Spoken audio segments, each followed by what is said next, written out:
A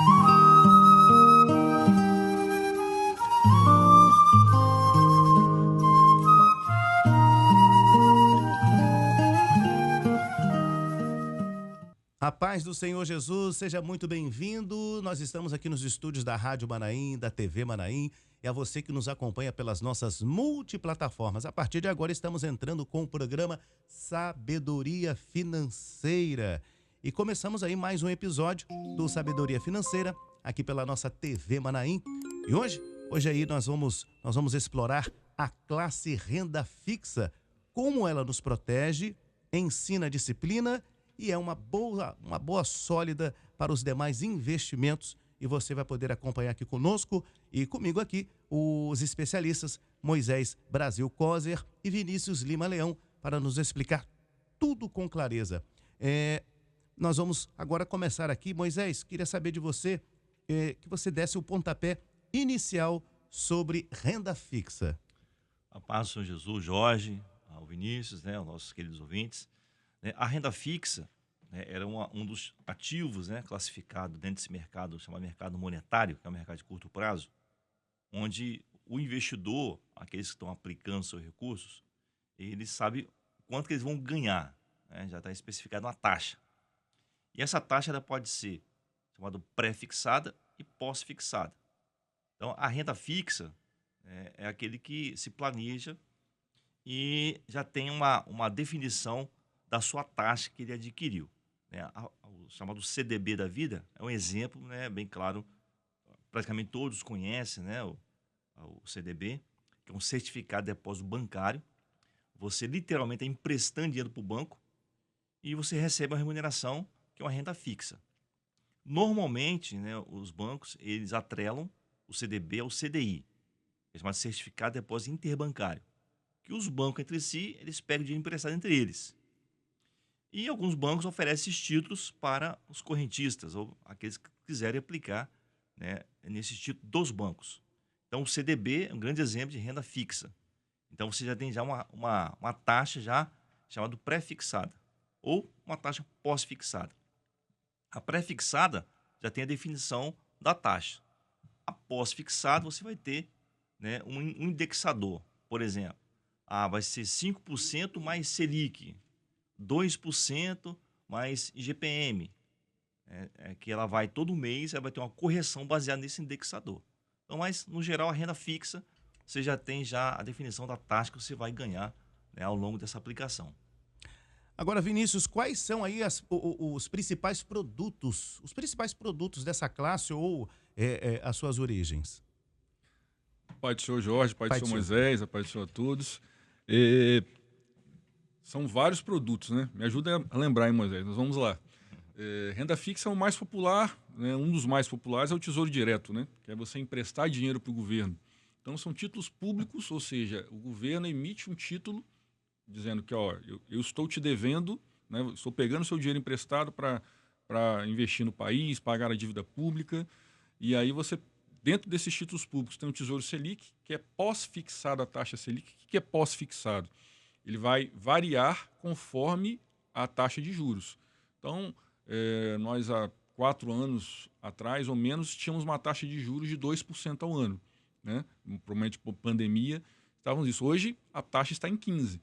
Então, se o seu título ele está atrelado, indexado ao Tesouro Selic, se a taxa subir de 2 para 15, a sua rentabilidade vai subir de 2 para 15, conforme varia a taxa de juros.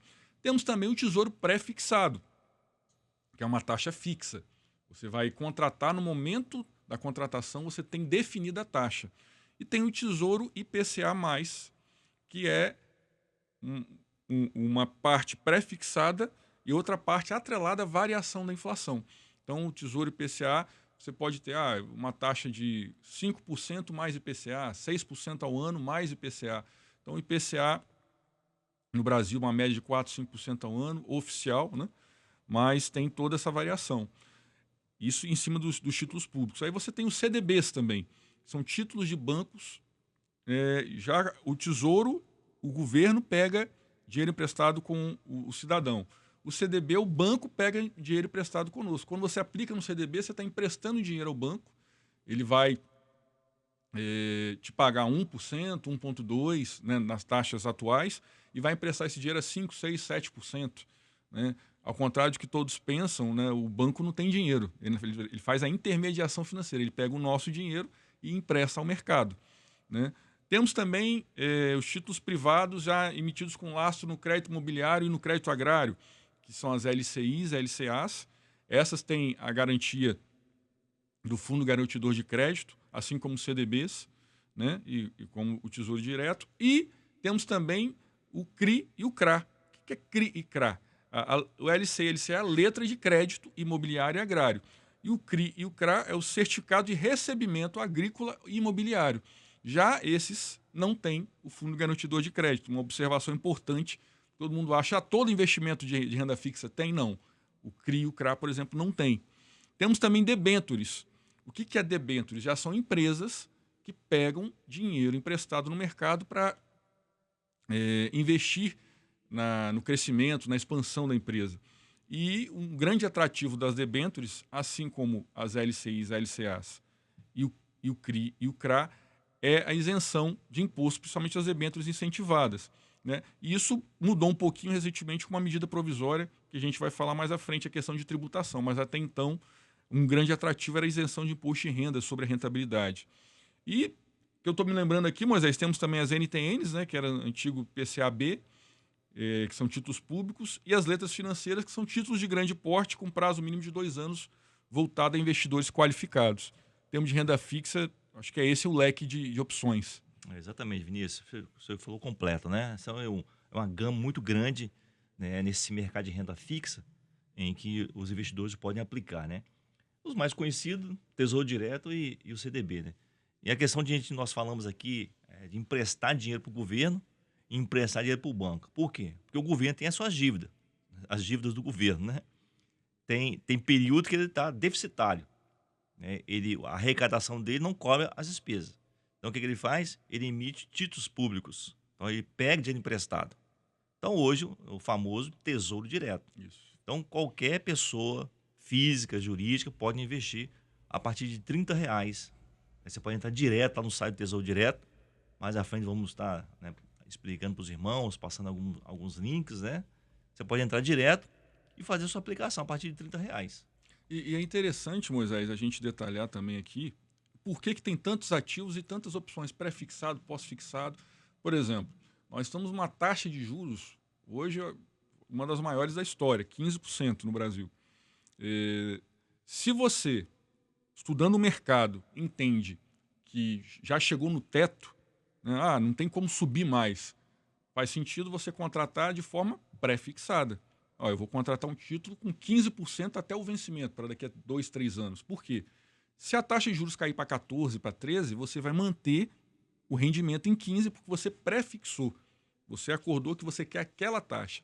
Agora, quando você faz de forma pós-fixada, eu dei exemplo aqui da taxa de juros na pandemia, que estava em 2% ao ano aproximadamente, poxa, está na mínima.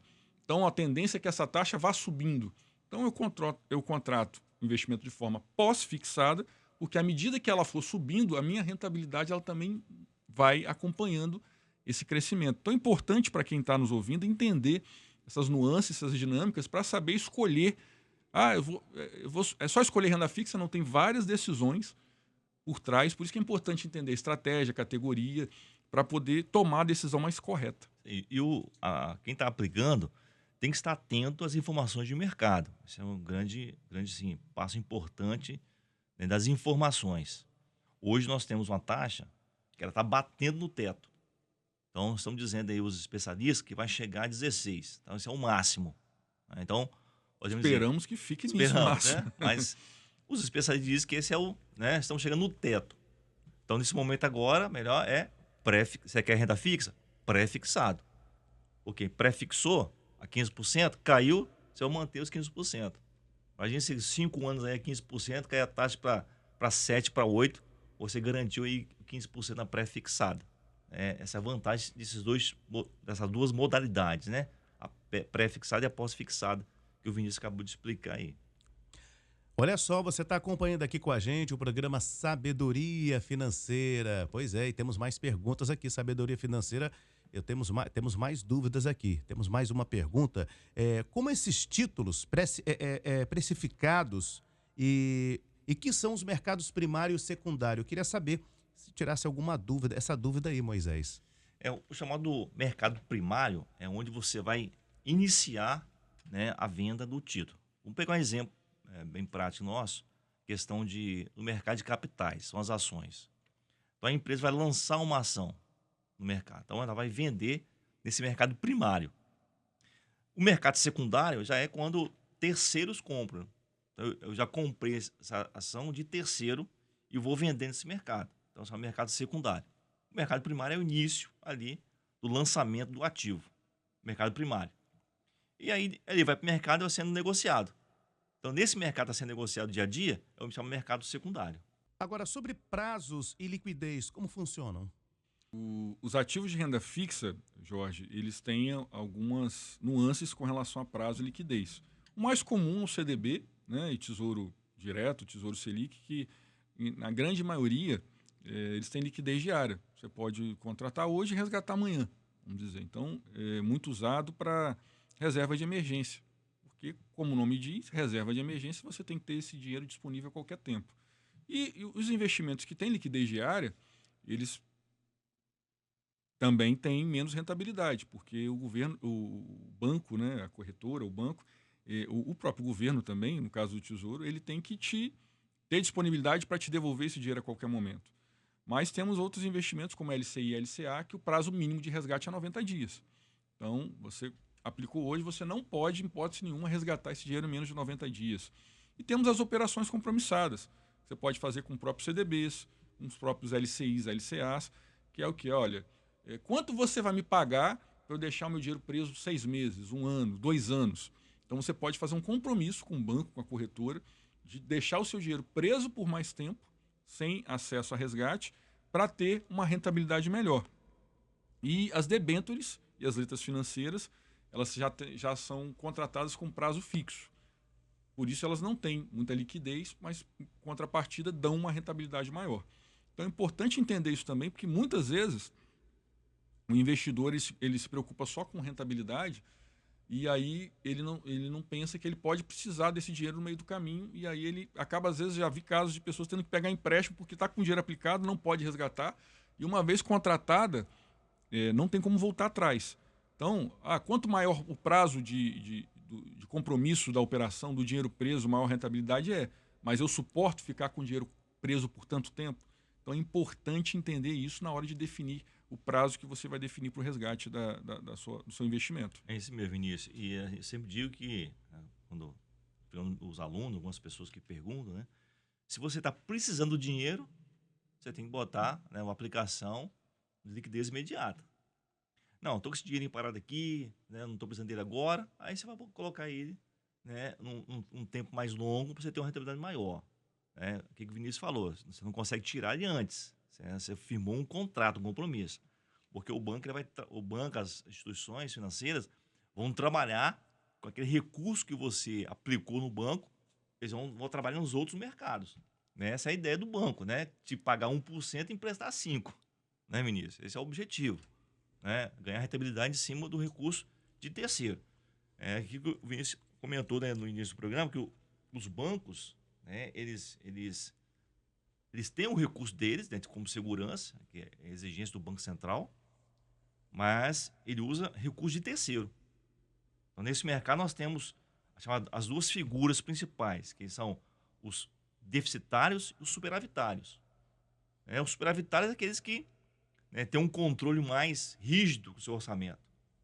Exemplo, ele ganha R$1.000, ele gasta 900 e guarda 100. Então, esse é o superavitário. Então, ele vai aplicar o recurso. E tem uns deficitários, aqueles que gastam, né, ganha 1.000, gasta 1.100, né? Ele precisa de 100 todo mês. Então, ele vai pegar recurso emprestado, é deficitário. E os bancos, né, as instituições financeiras, são os operadores. Pega os recursos superavitários e empresta para os deficitários. O superavitário recebe 1%, eles emprestam 2%, 3%, 4%. Né? Esse é o grande, sim, objetivo e o principal do mercado. Né? Então, as instituições financeiras vivem de recursos de terceiro. Então, é um cuidado, né, na hora de escolher e fazer um bom planejamento né, ou de curto ou de longo prazo. Perfeito. E aproveitando aqui, Moisés, que você está falando aí, estamos juntos aqui com o Vinícius. Aproveitando, Moisés, quanto à tributação, houve alguma mudança? Sim, houve uma mudança na questão de. Sempre essa pergunta também, né? Questão, quanto que eu vou pagar de imposto sobre isso aí? Então, houve a medida provisória, sabe, da 1303, 2025, a partir de 1º de janeiro de 2026. Tá? Trouxe duas mudanças principais. Primeiro, a unificação do imposto de renda, que antes era 17,5 fixo, né? Então, eliminando a tabela chamada regressiva. Então, fim da isenção parcial da imunidade das LCI e LCAs. Então, hoje, as novas emissões pagam 5% do imposto de renda na fonte. Tá? Então, as aplicações feitas até dezembro de 2025, né, desse ano, né, segue com isenção até o vencimento. Então, essas são as mudanças que teve nesse mercado aí, né, em relação ao imposto que vai ser pago sobre o ganho, né, do capital. Até contribuindo, né? Porque Tesouro Direto, CDBs, antes dessa medida previsória, começava com 22,5% e ia escalonando 22,5%, 20%, 17,5%, 15% em até 2 anos. A tributação privilegiava quem deixasse o dinheiro aplicado por mais tempo, né? Só que o governo ele tirou esse escalonamento e botou, a partir de janeiro de 26, as novas aplicações vai ter uma tributação fixa de 17,5%. Então, ele fez um estudo e ele vai ganhar mais nessa arrecadação colocando uma alíquota fixa do que deixando cair até 15%, né? E as LCIs e LCAs que eram isentas vão ter aí 5%. Então, isso afeta diretamente a estratégia de aplicação, porque você vai ter que fazer a conta do percentual que você vai ter na LCI e LCA, que antes era isenta, por exemplo, com 5% de tributação, quanto você vai ter de rentabilidade líquida para ver se vale a pena. Eu vou colocar no CDB, vou manter numa LCI, LCA, ou vou para outro ativo, porque a tributação também influi, porque o governo acaba sendo nosso sócio nesses investimentos, ele come uma beiradinha e o resultado líquido às vezes engana, surpreende, porque a pessoa se engana achando que aquela rentabilidade bruta fica toda para ela e não é o caso. É só uma correção da vez que eu tinha falado aqui, você me explicou bem, que antes era de 22,5 a 15. Ela usava a tabela regressiva, né? Regressiva. Então, fixou em 17,5. Isso. E antes a LCI e a LCAs que era isenta, hoje vão pagar 5% sobre É normal, né? O próprio mercado está batendo um pouco a cabeça, que foi muita mudança de uma hora para outra.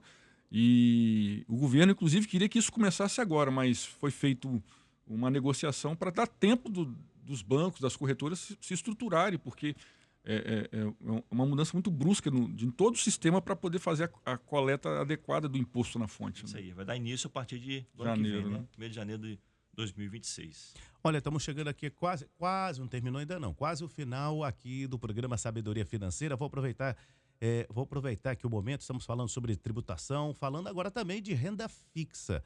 Renda fixa, eu devo investir em renda fixa? Gostaria que você falasse um pouco mais, Vinícius, sobre a renda fixa e em que casos é mais indicado?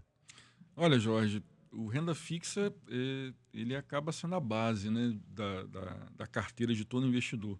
Né, os conservadores, praticamente 100% da carteira dele deve ser renda fixa, porque por ser conservador, é o tipo de pessoa que não tolera risco. Então, se você não tolera risco, se você não aceita ver nenhuma oscilação, né, e eu gosto de perder, não é isso. Quando nós colocamos aqui que você não aceita a oscilação, é porque o moderado e arrojado ele aceita oscilar no curto prazo para ter uma rentabilidade maior no longo prazo. Então, é esse o conceito. Conservador é aquela pessoa que não aceita oscilação em momento nenhum. Então, ele tem que ter renda fixa, pré-fixado ou pós-fixado. O moderado, ele já tem a renda fixa não como segurança apenas, né? Porque o conservador ele aplica pensando em segurança.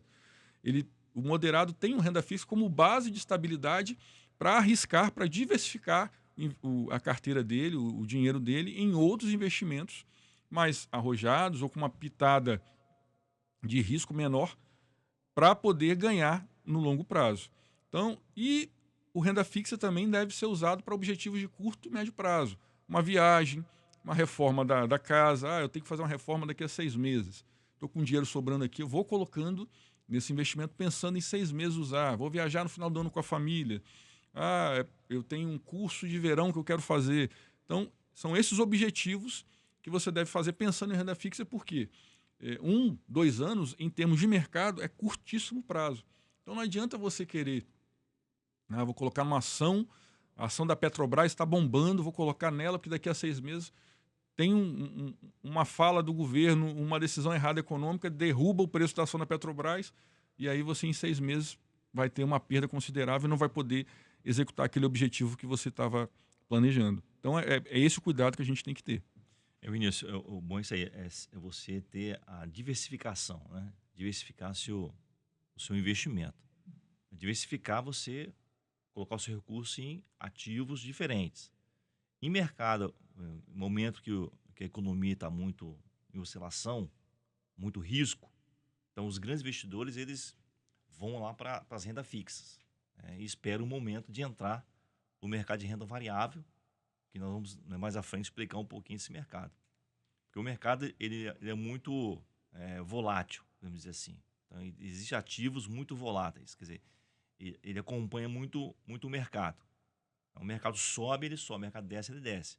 E nós temos também alguns ativos contrários ao mercado. Então, se planejar, montar uma carteira de investimento diversificada, te dá maior segurança, né? Sendo você moderador, você arrojado e você iniciante. O iniciante, ele tem que partir para a renda fixa. Isso, né, não tem jeito. Depois ele vai aprendendo e começa a entrar nos mercados mais arriscados, que são os mercados de renda variável. Perfeito. Maravilha, estamos chegando aqui ao final de mais uma edição, mais um episódio do programa Sabedoria Financeira. Nós queremos agradecer, é claro, a sua oração e a sua imensa audiência. E olha só, hoje vimos que a renda fixa é o alicerce da educação financeira. Previsível, estruturada e com segurança. Fique atento aí às novas regras tributárias em 2026, hein? Em 2026. Revise sua carteira e use essa classe com sabedoria, que você possa administrar bem aquilo que Deus colocou aí em suas mãos e que Deus abençoe. E olha só, no próximo episódio nós vamos falar sobre a classe, vamos falar sobre ações, falar da classe ações aqui no Sabedoria Financeira. Moisés, obrigado pela sua vinda aqui. Vinícius, Deus abençoe a vida de vocês. A paz do Senhor Jesus. A paz do Senhor Jesus. Amém. A paz do Senhor Jesus. Maravilha, Rádio e TV Manaim juntas, anunciando o Evangelho Eterno.